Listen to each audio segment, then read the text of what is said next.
Wait, are you going to sleep there? While my brother and his wife were on a trip, I was babysitting my niece at my brother's house. As my niece happily talked about tomorrow's plans, she began to reach for the door of the closet, indicating it was time to sleep. To my surprise, without hesitation, she slid into the closet. I quickly grabbed her arm, and she looked up at me with a puzzled expression. I, Mary, a 24-year-old housewife, have a 5 years older brother. Both of our parents have passed away, so we've always had a close sibling relationship and have supported each other through life. Even after we got married, our bond remained strong, and we still consider ourselves family. While my husband's parents and I get along well, unfortunately, my in-laws live far away, making it difficult to rely on them for help. My brother and his wife had a shotgun wedding, but due to conflicts with her own family, they became estranged, so we both live without nearby support. However, our relationship has always been comfortable, with no reservations about asking each other for help. Additionally, both my brother and I had daughters, and with my daughter being born 4 years after his, our families became even closer. Our daughters, growing up as close as real sisters, developed a strong bond while living in the same city. As time passed, around the time my niece Kathy turned 10, I heard from my brother about their plan for a 10th anniversary trip. He said, "Mary, if it's okay with you guys, could you take care of Kathy while we're away?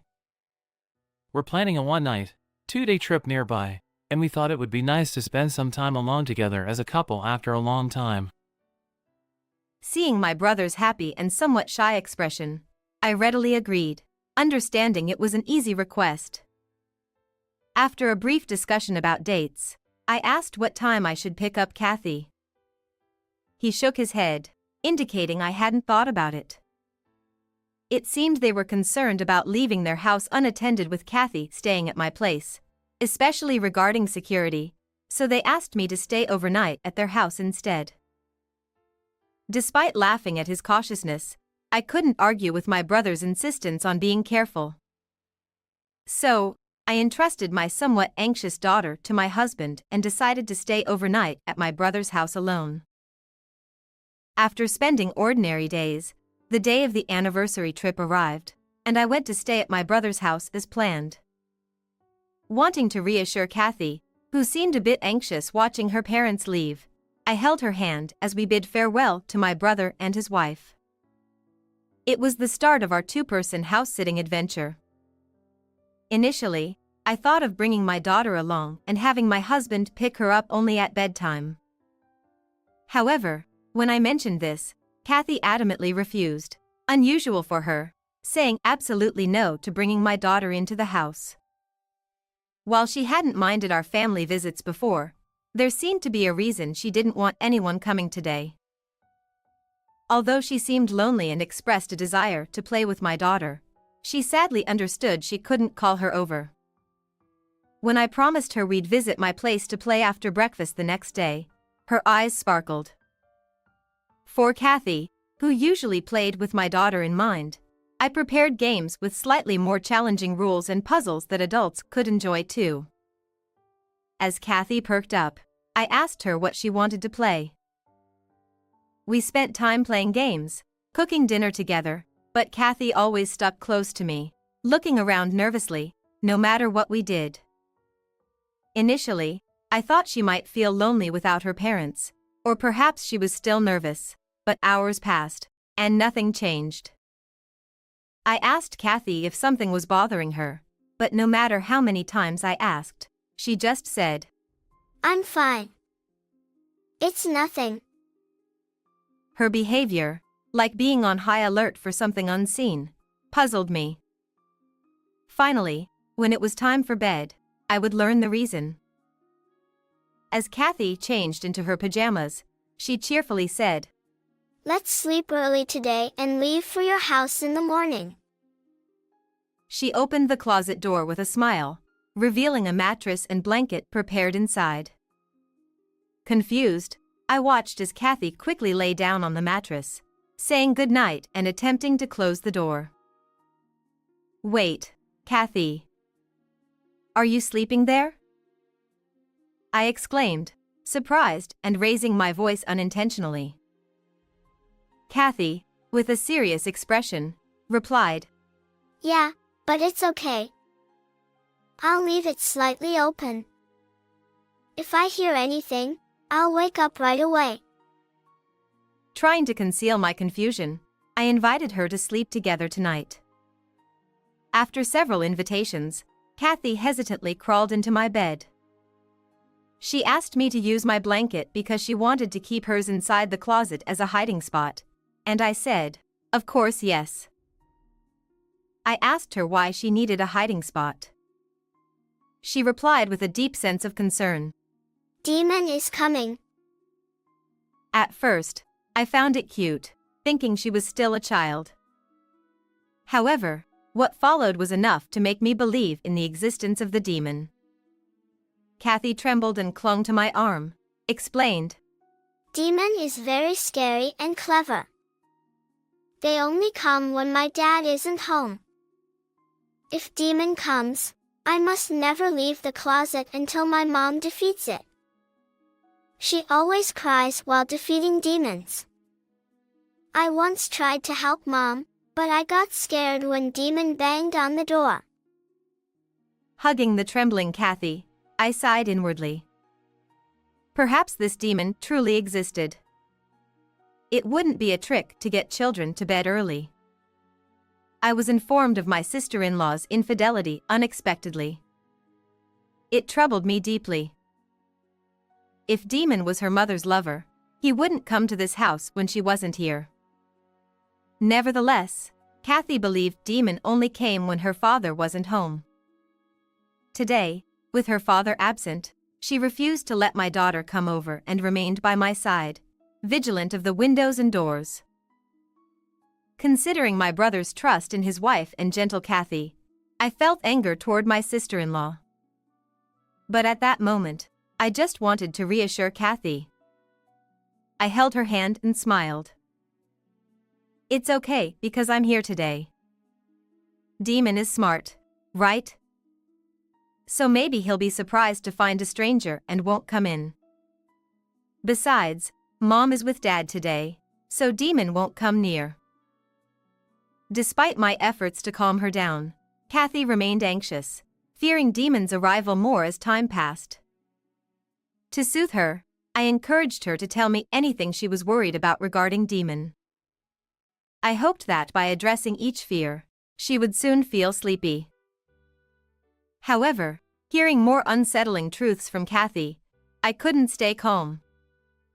Instead of putting her to bed, I took her, still in her pajamas, and left the house. I hurried back home in my car, explaining the situation to my husband. He and his friends went to stay at my brother's house. Around 10 p.m., my brother called, asking if Kathy had already gone to bed. He said to me, Take a rest without worrying about your husband and daughter. Make sure to lock the door. Good night. I was doing my best to keep my voice from trembling as I was strongly told not to leave the house. After hanging up, I looked at Kathy sleeping peacefully with my daughter and vowed to defeat Demon in my heart. The next morning, my husband returned after spending the night at my brother's house. As he recounted last night's events, I trembled with fear and anger. Reassured that my decision from yesterday was correct, I spent the day at home with Kathy and the rest of the family, waiting for my brother and his wife, who would come to pick her up. Upon seeing my face, my brother immediately interrogated me and Kathy about why we weren't at his house last night. Why didn't you sleep at our place? How many times did I ask you not to leave the house? Even though you said you understood, what were you thinking? Just going back to your own house without permission? My brother's intense protest about me breaking the promise filled me with discomfort. I coldly asked why he knew we weren't home during their trip. My brother answered, Well, I made sure Kathy has a smartphone with GPS. If that were true, he wouldn't have needed to repeatedly call me last night, insisting that we not leave the house. Checking the GPS would have easily revealed that we weren't at my brother's house. Suppressing the urge to immediately confront my brother, I continued the conversation quietly, so the children in the other room wouldn't hear. By the way, who were the two unknown men who came to your house late last night? What were they doing at a house where only Kathy and I should have been? Did strangers come? It's a relief nothing happened. My brother's voice trembled. But it wasn't fear of intruders or relief that his daughter was safe. His gaze darted around as if carefully choosing his words. Hey, about those guys. I pressed my brother further about the men who seemed like demons, but my sister-in-law's voice cut in, interrupting. It seemed she didn't want the conversation to proceed further. She insisted on calling Kathy strongly to come back home. When Kathy, who had been playing in another room, showed up at her mother's call, my sister-in-law forcefully took her hand. Suddenly, my brother changed his tone. We haven't forgiven what happened this time, but we're leaving today. He said, pushing Kathy towards the door to leave the room. Despite Kathy's reluctance to leave, my brother and sister-in-law forcefully tried to take her home, ignoring any attempts to detain them. Seeing Kathy reach out to me in resistance, I quickly pulled her close. Hey! What are you doing? My sister-in-law exclaimed as I shielded Kathy from her grasp, keeping the couple away. Desperate to take back their daughter, my brother and sister-in-law hurled aggressive words at us, advancing in anger. My husband and I were adamant about not letting them take Kathy away. Eventually, the police officers waiting at the entrance swiftly apprehended my brother and his wife.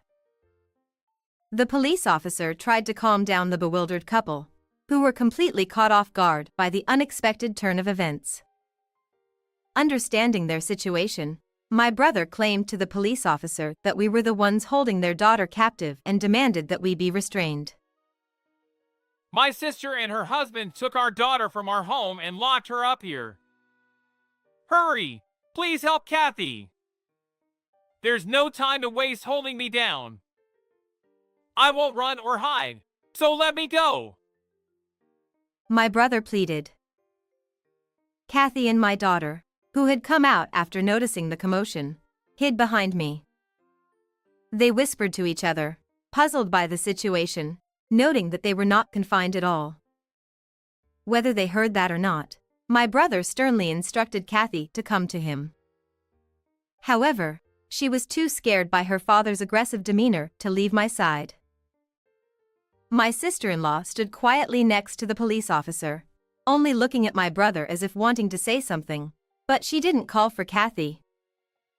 As my brother continued to yell at the entrance, protesting against the unexpected turn of events, the police officer completely restrained him. Then, my husband held out his smartphone in front of my brother. Realizing this, I quickly instructed Kathy and my daughter to wait in the room they were in earlier, closing the door so they wouldn't hear anything. Confirming this, my husband silently began playing the video he recorded last night at my brother's house. As my brother and his wife watched the video, their faces turned pale. The beginning of the video showed two men quietly entering the room after turning the key in the lock, seemingly using a spare key. The men, appearing cheerful at first, greeted my husband while mentioning my brother's name. Then they asked, "How much did you pay?" "I could get a discount because the girl was his sister." They laughed and continued talking, mentioning their good relationship with my brother and his wife, which led to a further discount.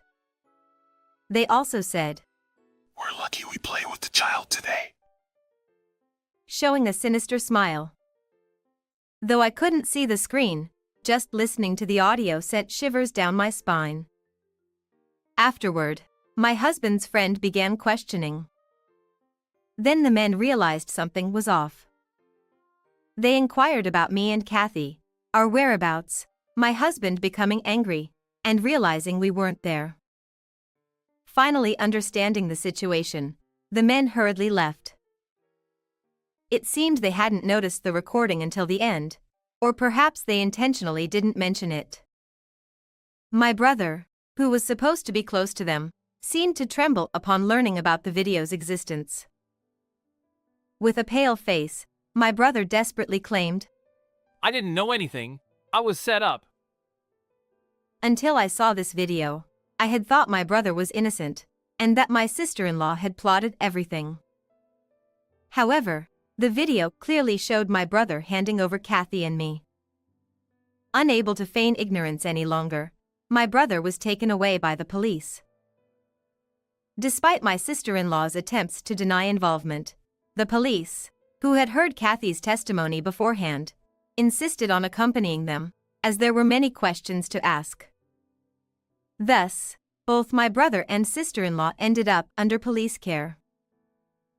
In the following days, during police interrogation, my brother and sister-in-law confessed everything and were subsequently arrested.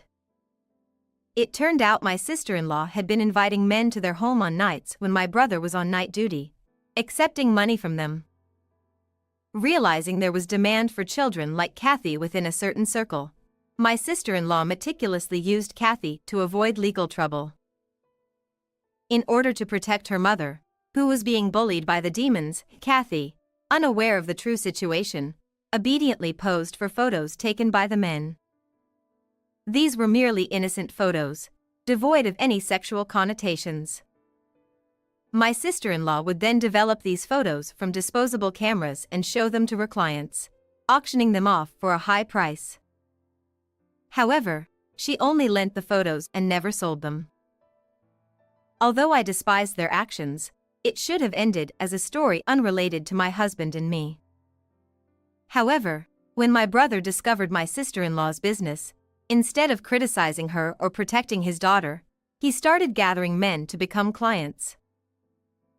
Thinking that increasing employees would increase sales, my brother decided to involve me in the business.